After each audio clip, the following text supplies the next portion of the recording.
When you think about businesses that are selling through the roof, like Skims or Allbirds, sure, you think about a great product, a cool brand, and great marketing. But an often overlooked secret is actually the businesses behind the business, making selling and for shoppers buying simple. For millions of businesses, that business is Shopify. It's home of Shop Pay, the #1 checkout in the world. You can use it to boost conversions up to 50%, meaning way less carts going abandoned and way more sales going through to checkout. Upgrade your business and get the same checkout Allbirds uses. Sign up for your $1 per month trial period at shopify.com/income, all lowercase. Go to shopify.com/income to upgrade your selling today. Shopify.com/income.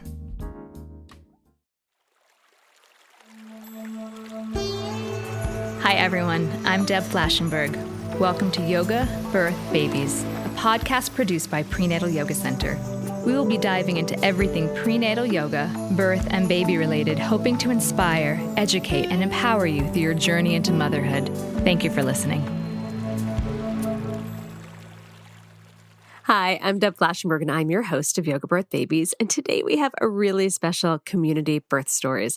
I love when I get to hear the stories of not just our student community, but our teaching community. So Meredith Witte is our guest speaker. She was a teacher at Prenatal Yoga Center for 2 years. She did our teacher training, and we have just kind of watched each other through the years online. And when she reached out to me to come on to the podcast to tell her story, I jumped at it. I really want to hear it. And I am so glad that I took her up on that offer because it is a fantastic story. It is a story of trust. It is a story of believing in the ability of the body, of getting your mind in the game, partnership. It's just amazing. And one thing that really stuck out to me that I'm so impressed with Meredith about that, she really embraced the sexiness of pregnancy and birth. And her story just put a smile on my face, and I'm really excited for you to hear that. Before we get to that, let me just tell you a little bit about Meredith. So Meredith Witte is a functional strength coach and a yoga instructor with a master's in exercise physiology. She is the founder and owner of the fitness app, The Playground. Meredith got her start in the world of prenatal movement back in 2018 when she took the PYC teacher training and had the pleasure of teaching a weekly class at PYC for 2 years. She now lives with her husband, Carson, and their 7-month-old daughter, Murphy, in Nyack, New York, where they love spending time outdoors, hiking, and cooking meals together as a family of 3. And you can tell from the way that Meredith shares her story, the incredible connection and bond she has with her husband, her partner, and how that helped her at times where she was feeling like she needed that extra support, that he was really there. And it's just a beautiful, beautiful story that I can't wait for you to hear.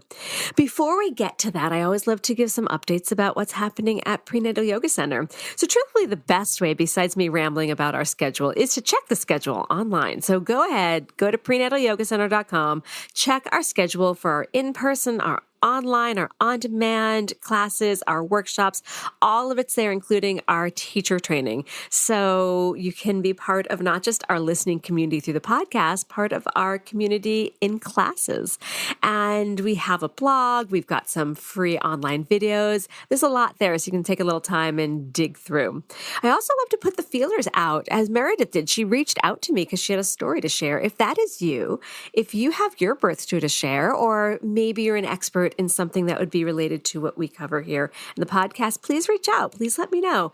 I think some of the best guests on the podcast are the listeners themselves. So we have an application, reach out, or you can just email me. Either way works. And I think that's it. So we'll take a quick break. When we come back, enjoy my conversation with Meredith.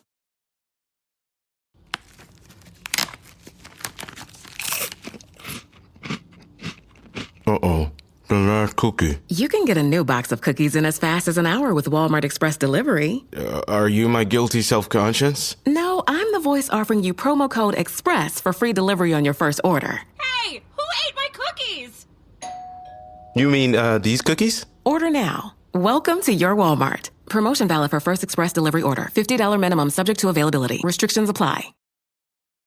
Hey, Meredith, how are you? Hello, I'm so great. Thank you for having me. Oh, I'm really excited. I love reconnecting with past teachers and teacher trainees. So I was thrilled when you reached out to tell your story. And as I had told you, I'd been seeing you on social media. So I had a sense of what was going on and I knew you were pregnant, but I'm so excited to hear your whole story. So thank you. Yes, I'm so excited to share. All right, so let's jump in. I know a little bit about you because you worked at PYC for a bit. You went through a teacher training, but I'd love for you to share a little bit more about you. Tell me about yourself.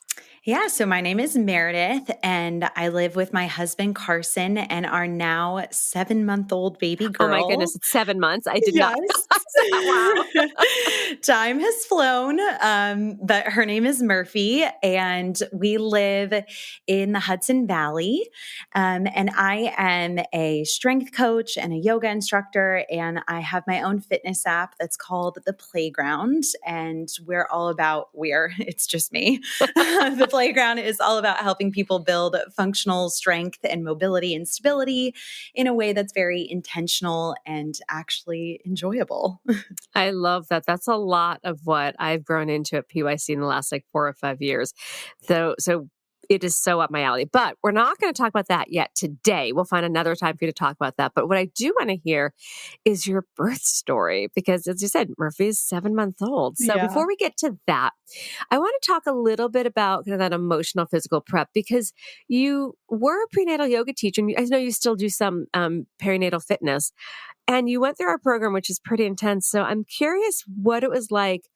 You had the book knowledge. What was it like preparing actually in it? So what were some of the ways that you physically and emotionally prepared for birth and postpartum? Well, I firstly did all of the classic things that everyone talks about. As you were just referencing, I was very educated, but I continued to educate myself further. I listened to tons of birth stories and have been for years, ever since I went through my training with PYC. I put a lot of energy into finding the right birth team. And when I got closer to birth, I did all of the things like eating the dates and the raspberry tea and perineal massage and all of those things. But I specifically, what is maybe unique to me that I think had a huge impact on my experience that I would love to share is I was very specific in building up a bank of coping skills that worked for me. And I know we talked about that a lot at PYC. That's where I got the inspiration to do this. But I wanted to find things that I felt like were unique to me and would tap into the way that I know how to keep myself calm and happy. So one of the things that I experimented with throughout pregnancy was dancing. I love to dance. And, we know that we want to really keep that oxytocin flowing throughout labor. And dancing for me is very exciting and it brings me to a happy place. So I was very intentional about wanting to do a lot of that during my labor and did a lot of that at the end of pregnancy, just for fun. I experimented a lot with vocalizing, and Deb, I quote you all of the time. I was thinking about you while I was in labor, open throat, open vagina. I love it. And oh my gosh, it really worked for me. So did a lot of vocalizing. I also just did a lot of research on different pain management techniques that people are talking about on the internet these days.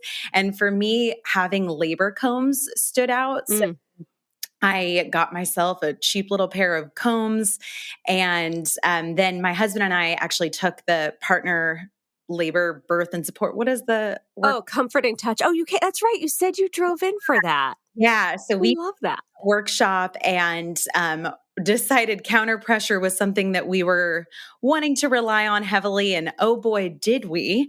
So I think what was really helpful for me was to take a lot of time to intentionally plan all these things out. But I also wrote them down and had them in a place in our hospital bag that my husband could refer to easily throughout the labor in the event that we were forgetting and, we're kind of wrapped up in the anxiety of birth, which we of course didn't want, but we wanted to easily be able to tap back into these things.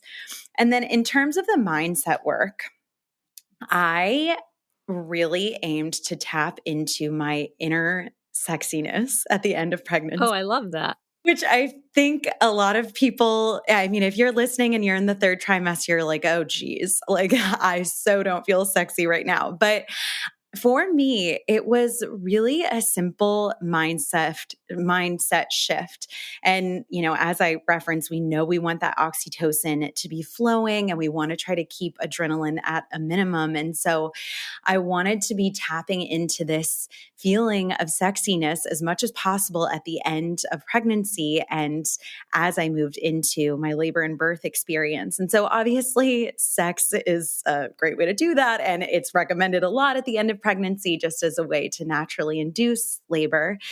But I wanted to really be sure to not view sex at the end of pregnancy as another thing to do on my to-do list before the baby came. I tried to really view it as an opportunity to slow down, to be present, to feel good, to be present with my husband right before we became a family of 3, and really, enjoy myself through that process. But also, I think there are so many different ways in which we can tap into sexiness that have nothing to do with sex itself. I was really enjoying the things that were making me feel more grounded and like I was tapping into my inner femininity and strength. So for me, nature is such a big part of that. I was going on so many walks and just trying to listen to birds. I was indulging in long showers and having a gratitude practice every day. I mean, honestly, just generally romanticizing all of the little things in my life. I feel like at the end of pregnancy, were so helpful in just helping me stay in a positive mindset. And the other important piece for me was to actually rest. And once I hit that 37-week mark, I was like, I am sleeping in. I'm taking a nap every day. And I had done a lot of work leading up to 37 weeks so that I actually had the time and space to be able to do this. I know not everyone has time off work, but I work for myself. So I was able to sort of carve that out. And just resting to me was another way for me to be able to tap into just feeling grounded and really ready to enter the birth cave, so to speak. I am so impressed by that. I reflect back on my first birth, and it was a summer baby, mid-July, and I do remember just being hot and sweaty. So I'm so impressed that you were like sexy, and I did not feel that. So I love that you put it out there because I don't think it's something that many folks think to do. And like you said, it can be, we need that oxytocin. So thank you for putting that out there because I don't think I would have ever thought to say that. So I love that. Yeah. So kind of reflecting back about what I talked about, you'd already been in the perinatal community teaching prenatal yoga prior to your own pregnancy. What surprised you about your own pregnancy, being in it as opposed to watching? You know, to be honest, really not much. If I could think of one thing, when my baby first started moving and I was feeling my baby move, I found it to be incredibly creepy. I did not expect that. And it, of course, became so much more normal as the weeks went on, but it definitely did freak me out early on. But otherwise, I really wasn't surprised by much. And I think that that just speaks to how powerful community can be during this time in our life and in pregnancy. And I just spent, I taught at PYC for 2 years and circle time at the beginning and just hearing everyone share their experiences. I felt as I encountered each symptom and each thing that would come up throughout my pregnancy, I was able to relate it back to something that someone had said in circle time 5 years ago, So That's nice. I always felt like I'm right on track. This is normal. Oh, I really like that. Yeah. All right, so I want to talk a little bit about, because you're a movement person. I still am a movement person. And I know that I did not have the most graceful transition from pre-pregnancy to pregnancy movement. Like I was not graceful at all. I fought it. I was stubborn. Like I should have left my open level, it was an open level, it was a teacher level Iyengar class well before I chose to. Like I went kicking and screaming into having to acknowledge I really needed to adjust my practice. But I think that's because I'm a stubborn person. But you probably are not. So what was your, maybe you are, what was your transition from non-prenatal to prenatal like movement for you? Well, I guess I'm not very stubborn. You embraced it and I fought it. I love that. Yes, it was very seamless, but a big part of that was I had been planning for years to build a prenatal strength and mobility program in real time with my own pregnancy for my app. And I had already been a prenatal yoga instructor for a long time. And I also went through a training that I know you have also been through, the prenatal and postnatal Sarah corrective Duvall. exercise. I love her. Yeah, She's yeah. so amazing. So great. So I felt very equipped with the tools that I needed in order to move safely throughout the program. But I also, I was so excited to put together a program and just do movement that was not just modifying my standard workout, but rather to help support me as my body changed through pregnancy and to help me prepare for birth itself. So I felt really excited by that challenge actually. And really enjoyed it. I honestly, as I was transitioning back into regular movement at the end of my postpartum recovery, I almost felt sad. Like I was leaving this special cocoon of prenatal and postnatal movement that just felt like such a special, unique time. Yeah. I wonder if I had some of that knowledge about the strength training, like the proper strength training, especially posterior chain is something I've been obsessed with in the last, 5 years. I'm curious if I would have approached it in a different way because I did not, this was, 14 years ago. I did not have that knowledge then, to be really frank. And I wonder if that would have been different. But I love that it's out there now. You teach that, I teach that, and maybe it is making it an easier transition for some folks. Yeah, I hope. So let's jump in. I want to hear about your story. Share about your birth. Okay, so my story starts on the day that I turned 39 weeks. So on that night around 10 p.m., I started to feel period-like cramps, but I had been feeling these very regularly for about 3 weeks up to this point.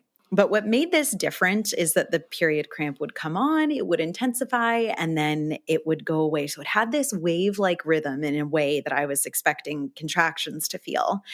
It was happening every 1 to 2 minutes for about 30 seconds, which was right from the beginning? Right from the beginning, which was a little surprising. But this happened, my husband and I were reading in bed. It happened for about 30 minutes.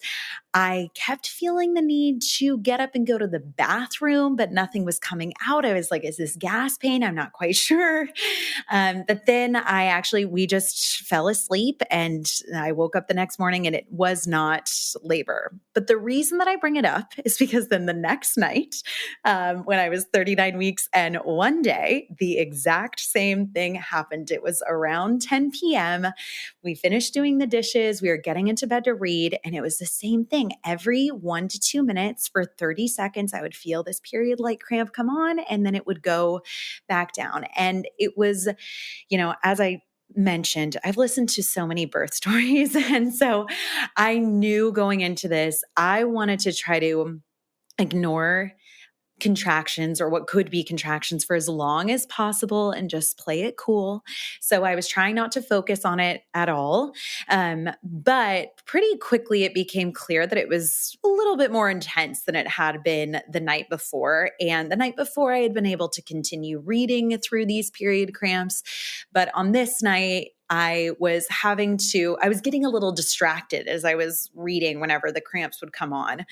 And I kept having to go to the bathroom, which I don't know still what this was about, but we were reading for maybe 30 minutes and I got up to go to the bathroom like 5 times, but nothing was really coming out. I didn't know if I needed to pee. I didn't know if I needed to poop, but I just kept feeling this urge. But I was assuming that I wasn't in labor because I was trying to play it cool, as I said. But then finally, we decided to go to bed and we're trying to fall asleep. And it was clear that it was more intense. I was not able to keep it chill whenever these period cramps, which we'll just call them what they are now. They were contractions. When a contraction would come on, I was kicking my legs. I was starting to kind of moan a little bit. And it was clear my husband and I were not going to be falling asleep. So I ended up getting up to go to the bathroom again. And I was honestly feeling annoyed because I was not convinced that I was in labor yet. But I went to the bathroom, and finally, after having gone to the bathroom 5 times within 30 minutes, I had a diarrhea, which we were like, okay, maybe something is happening here. And immediately after going to the bathroom, I was actually still on the toilet, and I got a huge wave of labor shakes. I was shaking uncontrollably. I have a sink that's right in front of the toilet, and I was having to grip onto the sink because I was shaking so bad. And this will come up probably so many times throughout my story, but this is why I'm so glad that I have listened to so many birth stories. And I really encourage anyone who's pregnant to listen to as many birth stories as you can, because again, everything that was coming up for me, I was like, I know that this happens. I feel totally normal. I don't feel normal, but I feel calm because I know that this is normal. And I feel if you didn't know what labor shakes were, you would be kind of freaking out when they happen because they are really weird and uncomfortable. But having labor shakes. So I just decided, let me get back into bed, and I need to like calm my nervous system down. I'm feeling very elevated. There's a little bit of adrenaline happening right now. Let's get back into bed and calm down. But as I mentioned, these contractions were coming 1 to 2 minutes, every 1 to 2 minutes. Did you have a doula? So, I didn't have a doula. Oh, I only wonder that because I'm like, did she call the doula? Okay, so no. And I'm going to just mention this really quick. I'm always unsure as to what to say about this because I think doulas are incredible. And the entire time I worked at PYC, I was like, get a doula. Everyone needs a doula. But for some reason, when I was pregnant, I just had this big gut feeling of I don't want a doula. And my midwives were sort of pushing it on me. My husband was like, are you sure? And I mean, it was sort of like all of these external things were telling me I should have a doula. And for some reason, I felt very resistant to it. I contacted doulas, and I just decided to trust my gut and not get one. I'm actually really appreciative that you shared that because I do feel like sometimes people feel like, oh, everyone's mentioning it, I should get that. I appreciate that you said that you wanted to trust your gut. Yeah. All right, I want to keep going with your story, but we've got to take a super quick break. When we come back, I'm kind of, as you were telling me where these things were, I like to play labor detective when I hear stories and be like, where is this going? So we're going to take a quick break. We'll be back to hear where this goes after those labor shakes. Okay, we'll be right back. This episode is brought to you by Prime Video. In the small town of Holland, Michigan, nothing is ever what it seems.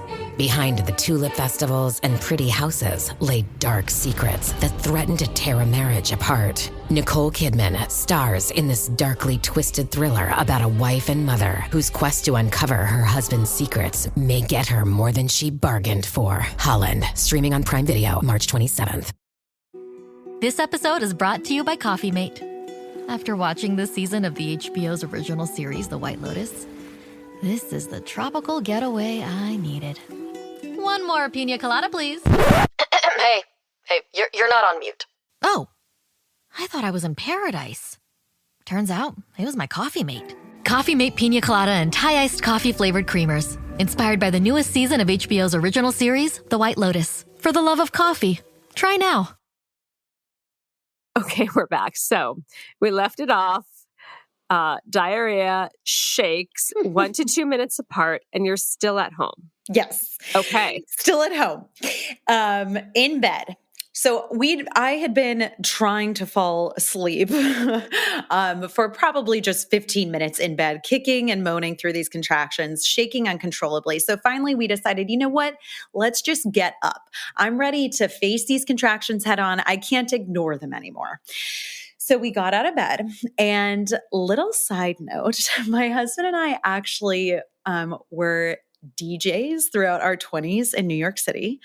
And we DJ'd for this silent disco event. And the way that it worked is that it was not live DJing. We would create a 35-minute mix beforehand, and then it would just play the night of. But we would put like 100 hours into a 35-minute mix that we would make. So after years of doing this, we have 6 of these fun mixes, but they're not what you would think someone experiencing labor would listen to. They're like pop, EDM, rap.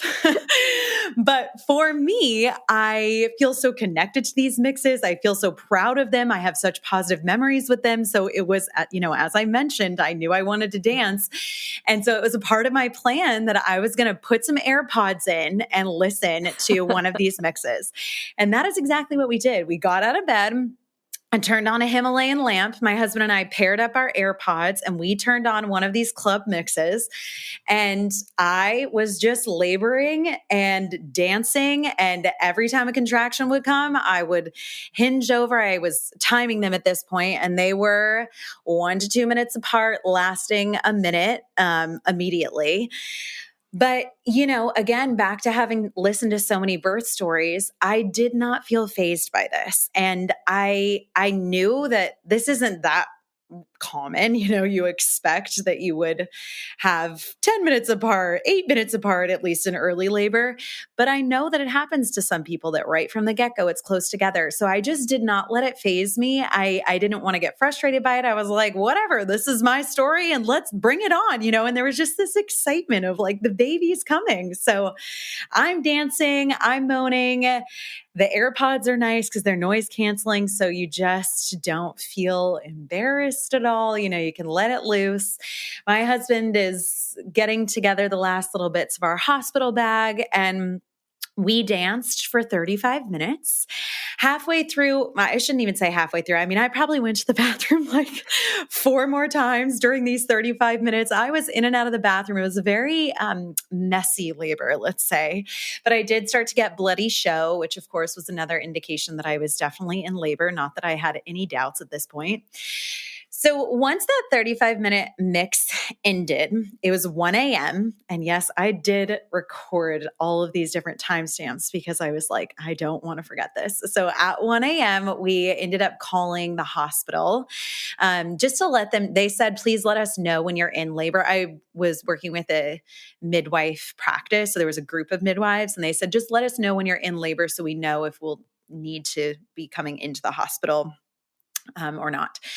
So we called at 1 a.m. and it was just an answering service. And they said, we'll have the midwife, Tanya, call you back. So we're hanging out waiting for Tanya to call back. And during that time, things kind of started to intensify. I started having Carson, my husband, give me a counter pressure on my hips that we learned. And it really was becoming necessary at this point. I then also threw up, which once again, I knew this is great. No need to be upset. I know throwing up is good. I was having more diarrhea, again, very messy labor. But then Tanya, my midwife, called back and I let her know what was going on. And, the contractions were obviously incredibly close together and things were intense, but I just was feeling as though it wasn't as intense as it needed, as I was expecting it to get to. And in talking things through with her, she agreed and thought that it was okay for us to stay at home a little bit longer. And, I had been assuming I was going to be at home for 10 hours. And it had only been 2. So she suggested, you might want to get into a bath or a shower because either that will cause things to stall out or it'll cause things to pick up. And then we'll really know, whether it's time to come in. So she suggested that. And she said, this is at 1 a.m. But she said, I'm on call till 8 a.m. So, if it's after 8 a.m., you might need to call the answering service again. But I have a feeling I'll be hearing from you. And just her saying that was like the positive little excitement that I needed to hear of like, okay, this is happening. We're in it. I'm going to have Tanya as my midwife probably. So after we hung up the phone, I didn't feel like getting in the shower. I was like, I don't want to get wet right now. I'm really enjoying dancing and listening to this music, and I want to keep doing what is working for me. So we ended up turning on another one of our club mixes, we'll call them, and we kept dancing. And going into this, I mentioned tapping into the sexiness, and I really had intended for this to be a very sexy birth. And, to be frank, I think that's maybe part of my resistance to having a doula. I felt like maybe if there was a doula around, especially when we were at home, like I wouldn't feel as comfortable about trying to be intimate with my husband in a way to like keep that oxytocin flowing. And so I do think that was part of that resistance. But I really was not expecting to be having a contraction every single minute. So that definitely influenced how sexy, quote unquote, I was expecting it to be. But we did during this time, I was like, let's kiss, let's snuggle. We got to have a little bit of calming intimacy, I would say, during this period. So we were listening to another 35-minute mix. And once that ended, it was around 2:30 in the morning. And we were both pretty tired at this point. And we had just been like so calm and snuggly that I was like, I sort of feel like things are stalling out. We're hitting a crossroads. Either we try to get in the shower to speed things up, or should we try to like get some rest and take a nap right now? And so I decided, let's get back in bed and take a little nap. Spoiler alert, we did not get any rest because we got back into bed and I had one contraction and immediately it was just so intense. It was the first moment that I was trying to lie down. I'd been standing and moving the whole time and the movement had been really helpful. So it was the worst contraction I'd had so far just because I was still. And so I stayed there in the break in between contractions, which, was probably 30 seconds. And then the next contraction came and immediately my water broke.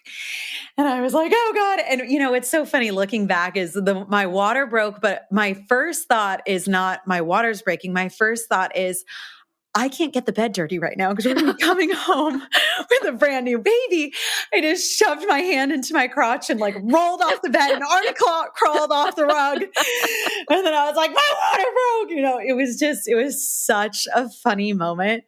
And there was no doubt. I mean, it looked like I had just jumped in a pool. It was everywhere. So Tanya, my midwife, had mentioned, if your water breaks, call us back. So my husband went to go get the phone while I was still having that contraction. And then by the time he had made it back with the phone and the phone was ringing and Tanya had answered the phone, I was already on my next contraction. Like that's how close they were together. And the contractions, I mean, they were definitely intensifying at this point. So Tanya talked me through the contraction on the phone. And Deb, you would have been so proud. I was vocalizing like crazy. But Tanya was like, you sound great. This is fantastic. You're doing it. She was really lovely talking me through it. And then I told her my water broke and she said, great, I'll see you at the hospital. So we got loaded into the car. And I have to say, this is the most hectic moment I think that we experienced in my birth of like just trying to get ourselves from the house into the car because I needed the counter pressure from Carson, but we had truly 30 seconds in between each contraction. So, and I was trying to get dressed and changed. I'm all wet. So it was like, he'd be giving me the hip squeeze. We'd have a contraction and then it's like, go, go, go. And I mean, things got a little hectic, but we got into the car. And, I was prepared for this. It was a 17-minute drive to the hospital. And I've heard so many people talk about how the drive to the hospital was the worst part of labor for them. But I have to say, it was a magical moment for me. It was one of my favorite parts of my labor. And a big part of that is because I got in the backseat of the car. I was on my hands and knees. Not to be a broken record, but I was like, if I am going to survive this, I need my music. So I had my AirPods in. I turned on another one of these 35-minute mixes, and we're driving across the Tappan Zee Bridge, which is just a large bridge across the Hudson River. And I will just never forget. I mean, I'm moaning through this massive contraction, but I look forward and I see my baby's empty car seat right there. And I look out over the bridge and there's a full moon in the sky. And I have full body chills right now, reminiscing on the moment. It was just such a magical moment. I've got this amazing music playing in my ears. And I just was like, my baby is coming. And I've been waiting for this moment for years of being in labor, and I'm doing it. I mean, there just wasn't a doubt in my mind that I could do it. I was doing it. And there was just such joy and presence that I didn't expect. So we make it to the hospital, and they told us to enter in through the emergency entrance. And so, when we get out of the car, and I'm like, okay, I think we're done with the club music at this point. So I took my AirPods off, and I'm expecting to walk into a busy emergency room. So as we're walking up, I'm giving myself a pep talk. I'm like, you are about to walk into some hecticness right now, but do not get out of your groove. Like, do not care what anybody else thinks. Don't worry about who else is in there. You stay in your zone and you keep doing what is working for you, because you're killing it. And I said to Carson, let's have one more contraction out here and then we'll go in. So we had that last big contraction. He gave me the hip squeezes, and then I was ready and armed to go into that hospital room, into that emergency room, not having a care in the world.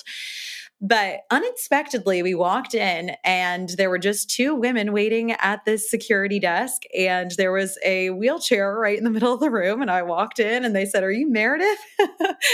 And I said, "Yes." And so they said, "This is, that's for you, the wheelchair." And I was like, "Please, can I just walk? I really don't want to sit." And they said, "It's hospital policy. Someone's about to come through those double doors and they'll walk you up to the room." So I was standing and waiting for the person to come. And of course, this guy walks through the double doors. I mean, we'd been in the lobby for 30 seconds, but as I've mentioned many times, the contractions were very close together. So right as he walks through, a contraction comes, and I just said, "Can you just give me 1 second?" And I hinged over the wheelchair and just let it rip. I'm moaning like crazy. Carson drops the bags. He's giving me the counter pressure. And this man leans up against the wall in front of me, crosses his arms, crosses his ankles, and he goes, "Ugh, the breath is always the first thing to go with y'all. Come on, breathe." And he's like trying to coach me on my breath. And, I'm just giving this man, I'm staring him down in the eyes, but Just imagine the side eye you're giving him. Oh, totally. But it was just such immediate validation of like, yeah, you're leaving your birth cave and you're in a bright hospital where there's other people that are trying to throw you off your groove, but don't let him. Like this guy is being so inappropriate right now. And it's almost so ridiculous that it's funny, So that's the mindset that I had there. I was like, you're adding for a funny little detail in my birth story. Thank you, sir. And then, just to top it all off, he was like, "It better not be a girl. I've delivered 7 girls tonight." And which I have no idea what that means, because he was I guess he means like he was taking 8 people up who were having baby girls. I don't know. But my husband just looked at him and said, "It's a girl." So I, once the contraction was done, he takes us up to to the labor and delivery floor. And I was like, come on, come on, come on. Cause I really didn't want to have another contraction in front of this man. But thankfully, as the elevator doors open, there is a nurse standing right in front of labor and delivery room number 1. And I mean, he pulled me up and I could feel it coming on. And right as we get to the door, I stumble out of the wheelchair and get down onto my hands and knees. I did not even fully make it into the suite. I just wanted so badly to not be in this man's presence for my next contraction. So I'm on my hands and knees. Carson drops the bags. He's giving me counter pressure. The nurse is still having to hold the door open. Like, that's how much we did not make it into the suite. And I am proudly moaning through this contraction. And that was the end of that man. So anyways, we make it through this contraction and the nurse is like, okay, welcome. And, she has me get on the bed. She gave me a hospital gown and I was like, I really don't want to wear this. And, I just mentioned that to say, like, it's surprising the things that we think are like rules at the hospital, but at a lot of hospitals, like, they don't care. It's just, I don't know why they give it to you. But for me, I didn't want to be in a hospital gown. And I said that and they were like, okay.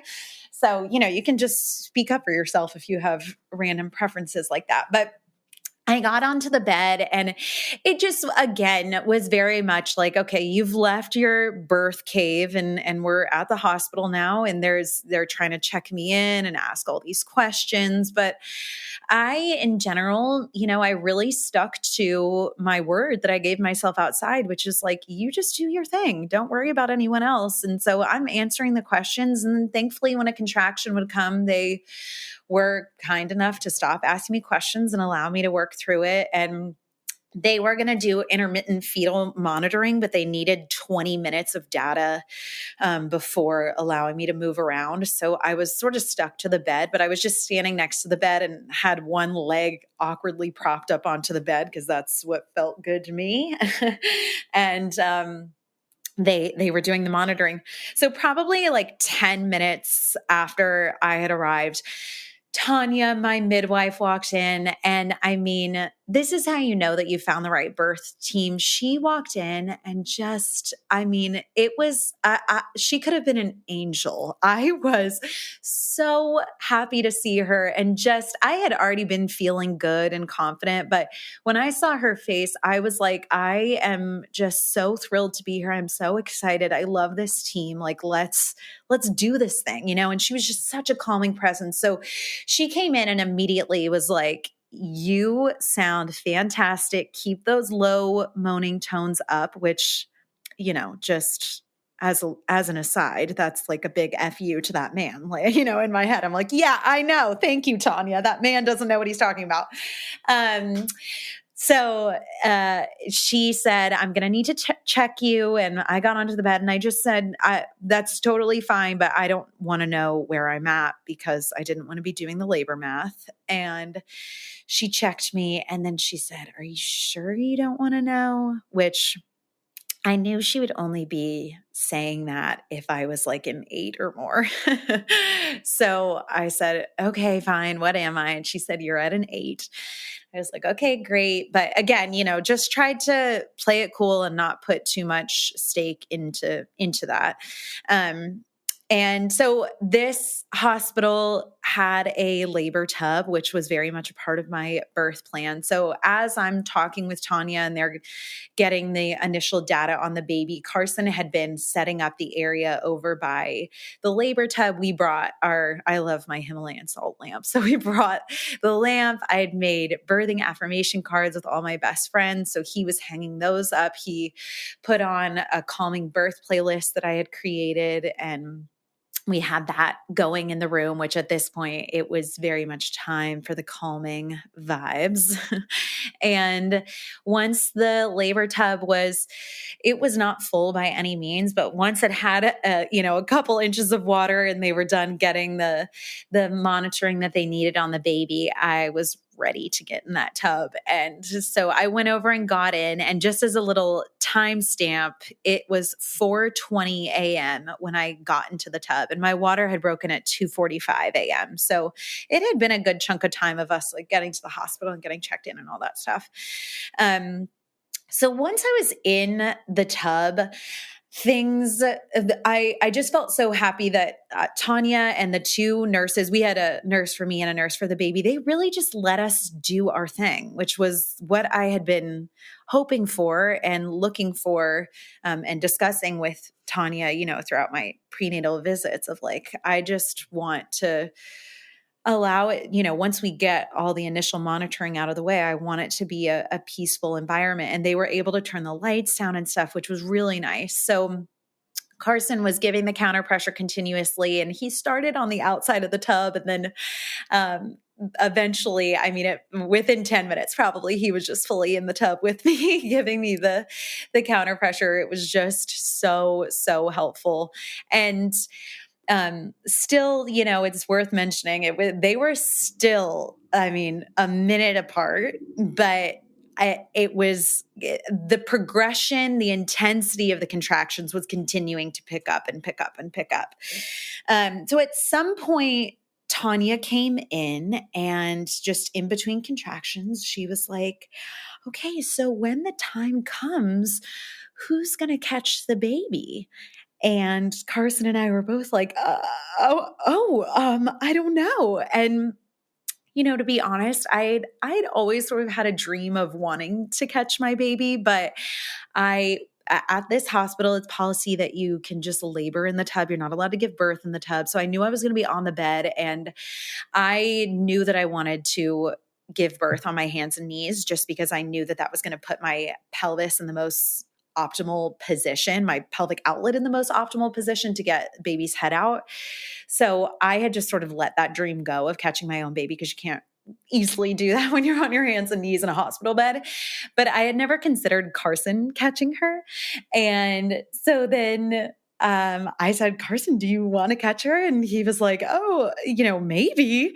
But he said, I would love to catch her, but I also just want to be wherever Mare needs me. So if Mare needs me up by her head, at the point when the baby's coming out, like that's where I'm going to be. And if not, I'll catch her. So we kind of just left it at that, but it, added a little excitement, a little intrigue to the story.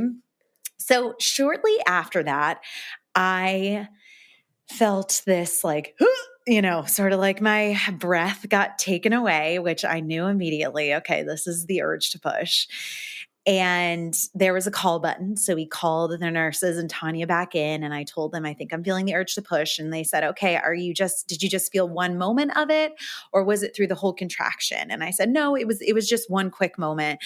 And they were like, okay, so it's going to continue to be more and more throughout the contractions. And then eventually it'll be the whole time, like it will be happening even outside of contractions. So we want to give you as much time as possible in the tub. So let's let you be here a little bit longer and wait for the urge to push to kind of pick up even more so. Because I'd only been in the tub at this point, like 15 minutes maybe. And so after they left, I had another contraction where I had sort of two little moments of that, of that urge. And this was a moment that I was like, I feel a little scared right now. But I knew in my head immediately, like, I know this fear is not going to serve me, but it was just such a foreign feeling. And it just sort of freaked me out. I think it was like, okay, things are really happening.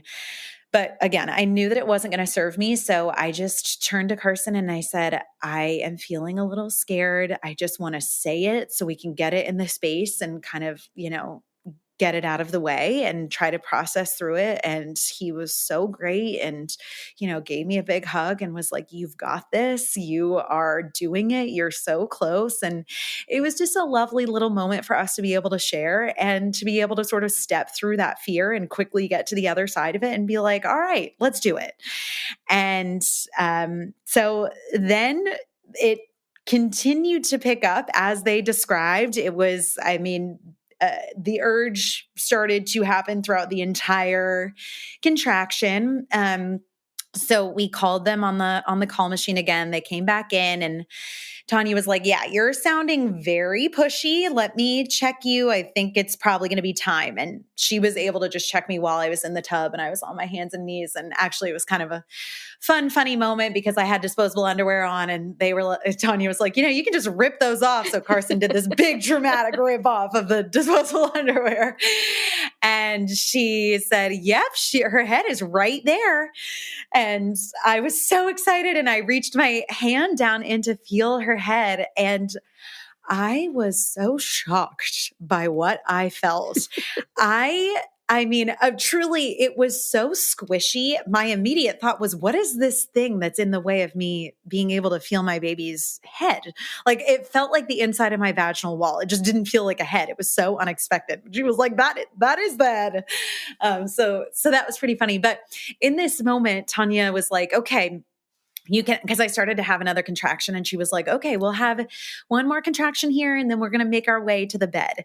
And I want to note that my husband and I, in reviewing this story afterwards, remember this moment very differently because for me, it was what I just said. Tanya was very calmly like, all right, we're going to get out of the bed or get over to the bed after this. But for Carson, he was like, no, she looked at Carson and the two nurses and was like, after this contraction, we need to get to the bed right now. It is so funny, the different perspectives. Yeah. You were in such the labor land. Yes. And he was in like, this baby cannot be born in the tub. Yeah, right. But, I think it really speaks to Tanya's skill and the skill of so many different birth team members of like keeping the laboring person calm and confident while also cluing in the rest of the team. Exactly. Yeah. Like we got to get over there. So that contraction ended and I had 4 people helping me out of this tub. And, I swung my leg around and then she said, okay, when you swing the other leg around, you're going to have to duck waddle over to the bed. And it is going to be a challenge because you have a head between your legs, but just make your way over there. And when I swung that leg around, I cannot even, I was like, oh no, I'll be having the baby right here. I really felt like she is about to just slip out, which she did not just slip out. Unfortunately, it is really not as easy as that, but that is what I felt in that moment. But they were like, come on, Meredith, you've got this. It became almost like this big rally around me to get over to the bed. So I just really quickly power walked over with the support of 4 people, got onto the bed, and Tanya's like, army crawl your way up to the head of the bed. And I army crawled up there, and the relief I felt when I got up to the head of the bed, which was tilted up so that I could sort of be a little bit more upright. I had my forearms on the head of the bed and then I was on my knees. But oh my God, such relief, like almost more relief than when my baby's head finally came out. It was so hard to duck waddle. But we are entering the pushing phase, and shockingly, this was a very calm moment. We had the calming music going. I had this beautiful view out of the window. The sun was starting to rise, and it was actually the summer solstice right after a full moon. So the full moon was going down. The summer solstice sun was rising, and the window was just a view out to the parking lot. But because of where I was positioned on the bed, I couldn't see the cars at all. And I just saw all of the trees in the background and just felt like I was giving birth in the woods, which, is sort of a secret dream. And the other really unexpected thing was that this was the longest break that I was getting in between contractions. After laboring for 7 hours with my contractions being 1 minute apart, I was starting to get 3. There were even a couple contractions where I had 4 minutes in between the contractions. Incredibly unexpected. So you mentioned Laborland. I feel like I've heard so many people talk about Laborland, and I just could not believe how present I felt in this moment. And I was cracking jokes in between. Like it was just a very jovial scene. as a contraction would come, I was obviously feeling that urge to push, but it was not consistent. I still had some contractions where I would be feeling the urge the entire contraction, and then the next contraction would come and I wouldn't feel the urge at all. So, and we've done so much work at PYC, and I've learned about this in other places as well, of how you can sort of assist the pushing with your breath and with the transverse abdominis work and things like that. And I was doing that a little bit and trying to really focus on releasing and relaxing my pelvic floor and trying to feel that spread and like very subtle push at the bottom of my exhales. But at some point I asked Tanya, should I be doing this even if I'm not feeling the urge to push, or should I just let the urge to push lead the way? And she said, I haven't been coaching you because I don't feel like you need it. Like, you do what feels right to you. So I just made the decision that I wasn't going to do any extra pushing, and I was just going to get out of the way and let my body do its thing. And if it wanted to push on a contraction, great. And if not, then I wouldn't.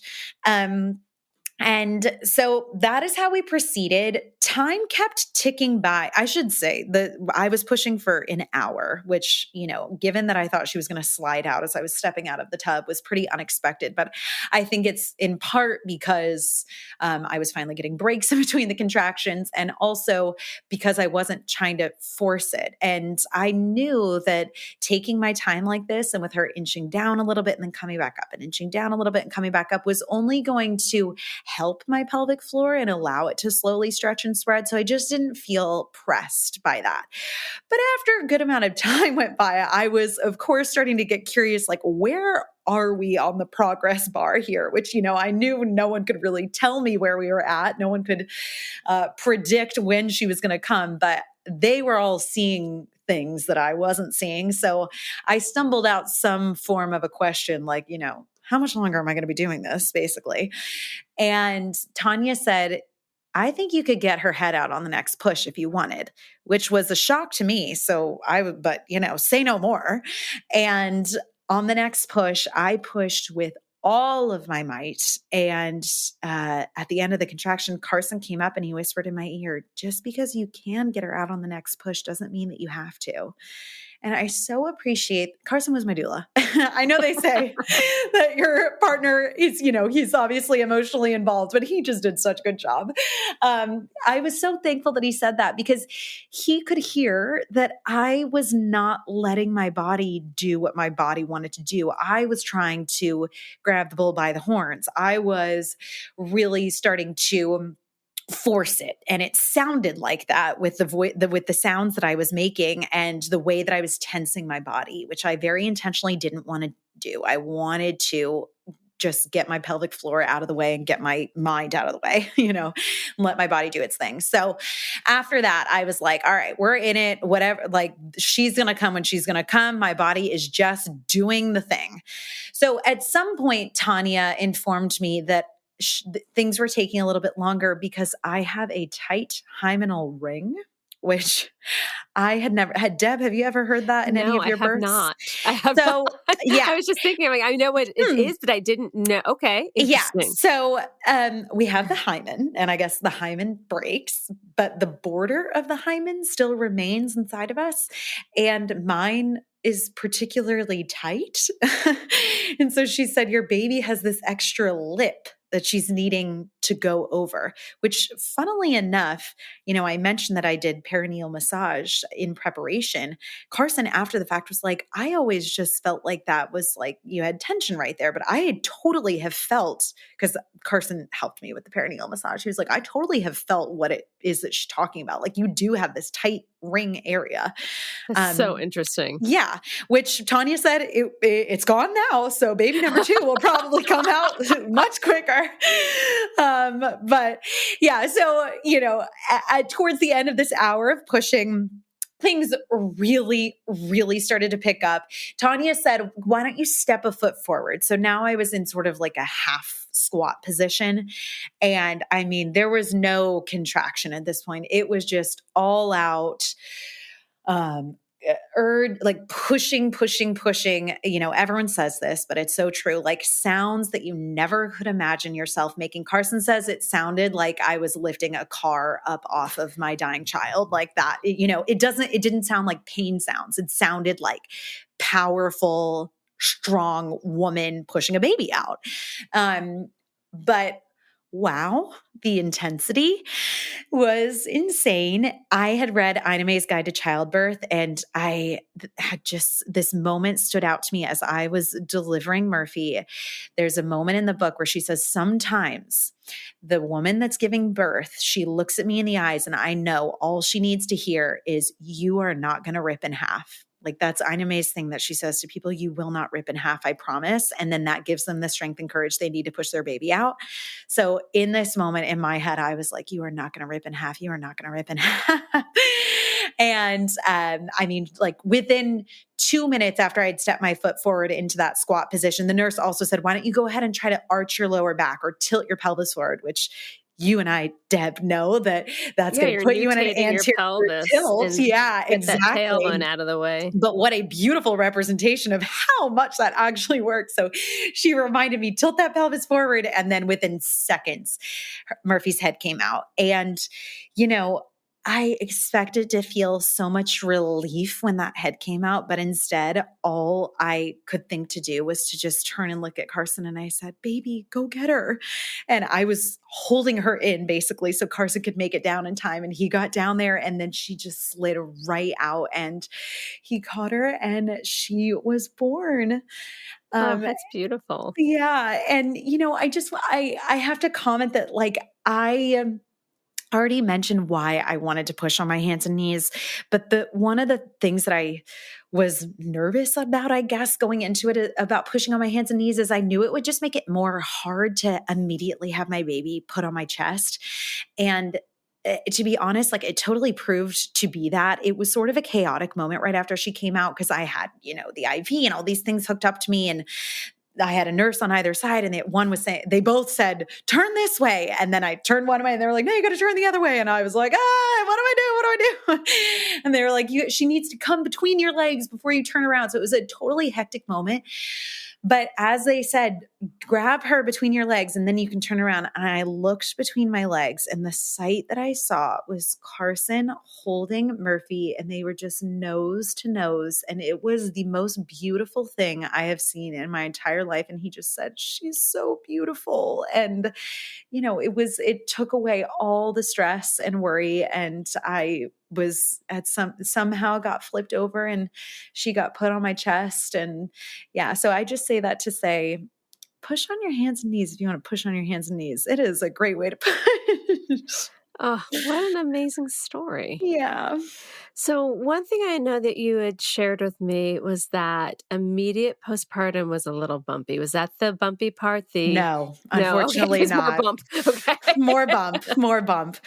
Yeah. So just quickly, you hear so many people talk about how they feel that immediate oxytocin rush after their baby is born. And that is just unfortunately not what happened for me. So we got flipped around and then she was put on my chest, and immediately I just got crazy labor shakes again. And I felt an immense amount of stinging.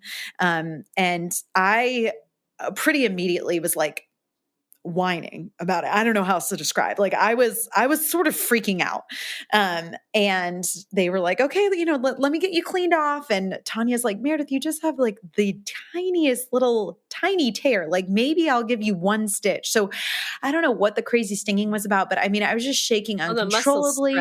Yeah, right. It's just this like, it's kind of really hard. Fire. Yeah. The ring of fire. Yeah. It was the repercussions of the ring of fire. So shaking uncontrollably. And then, they said, we just need to wait for the placenta to come and then I'll stitch you up. But pretty quickly, they decided they needed to rush the placenta coming. I guess I was bleeding pretty heavily. Oh. So in order to do that, they had to push on my belly. And I mean, I was immediately back in labor. It was so painful. And the vocalizations were no longer, powerful mom lifting a car off her baby. They were screams of pain. And again, I'm shaking so bad and I'm holding my daughter, but I just felt they were saying to me, like, look at your baby. But she was sort of positioned in a way where she was like under my boobs and I couldn't even really see her. And I was just in immense pain and shaking so bad I didn't feel confident to move her position. And then finally the placenta came out, and then Tanya's like, you have a blood clot and I have to go in and I have to get it manually. So the plan was she was going to reach in there with her hands, and she said, I'm going to have to push on your belly. I'm going to count down. It's going to take me 5 seconds. But it is going to be painful. My body just tensed up. You can feel everything it. Yeah. From my toes to the crown of my head just went, and I'm like, oh. Okay. I know it. Oh, so after what you've been through, okay. Yes. I'm like forcing myself to hear that. I'm like, okay, relax and listen. I know, seriously. This is a good reminder for me. Relax your shoulders.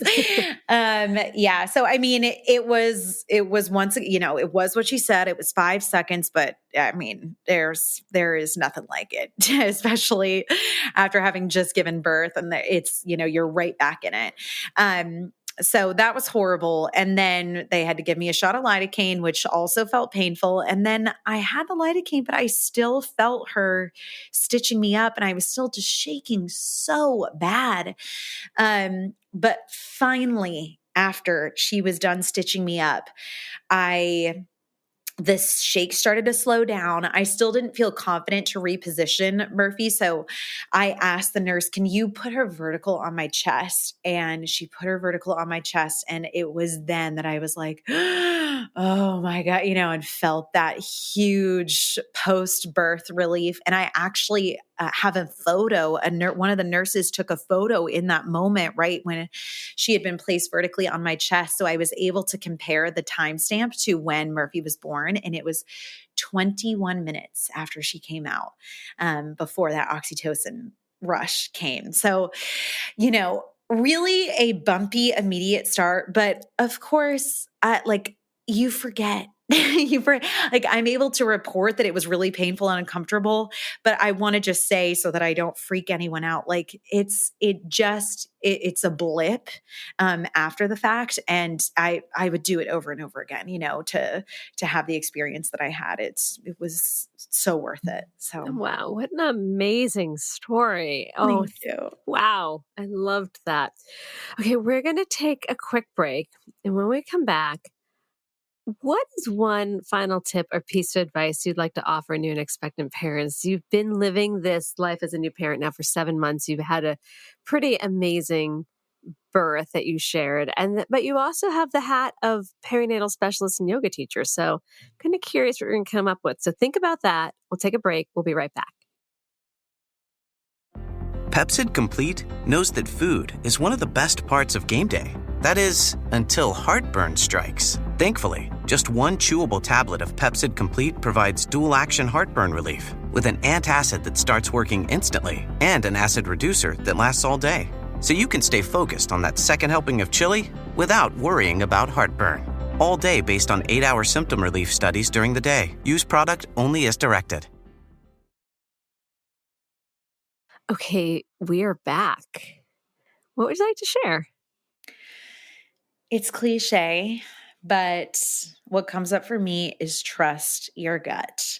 I encountered this so much throughout my pregnancy. Even, we spoke about the doula thing, but this has come up countless times throughout my early journey in motherhood.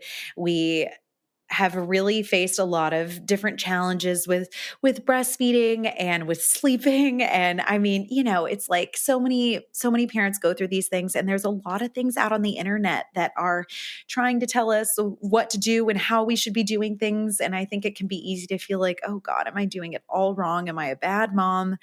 But for us, when we find things that work, that go against the grain of what everyone is telling you to do online, I find that if it is working for us, then it's what's right for us and our family. And that's okay. And who cares about what, XYZ specialist says on Instagram?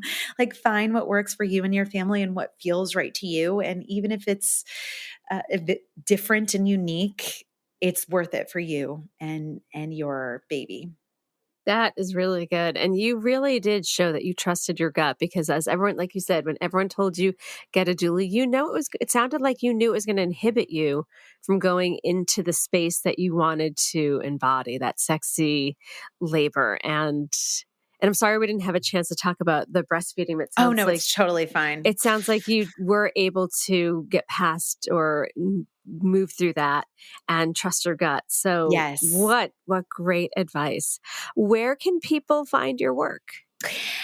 So my website is theplaygroundapp.com. And then I am also on Instagram at theplayground.app.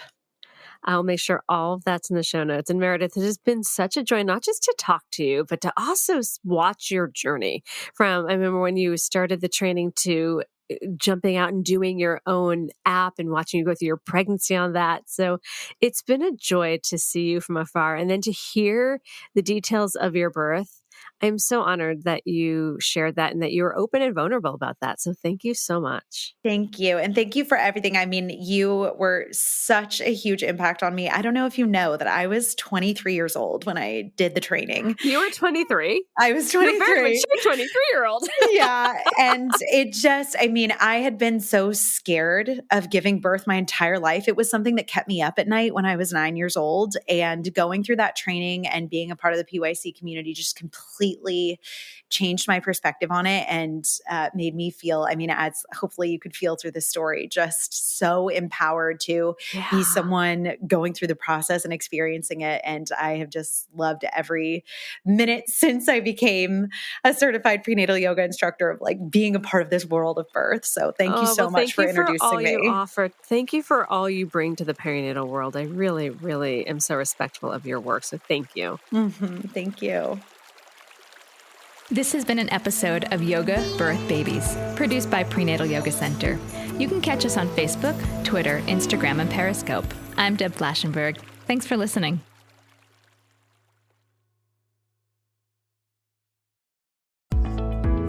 In a world where single moms face countless challenges, the Single Mom Podcast offers a space of support and empowerment. Each episode offers stories of triumph, practical strategies, and heartfelt support to those on the journey of solo parenting. With a touch of humor and a wealth of inspiration, this podcast invites single moms everywhere to join a community that understands and uplifts. Discover the power of shared experiences and the strength of single mothers, because together they are truly unstoppable.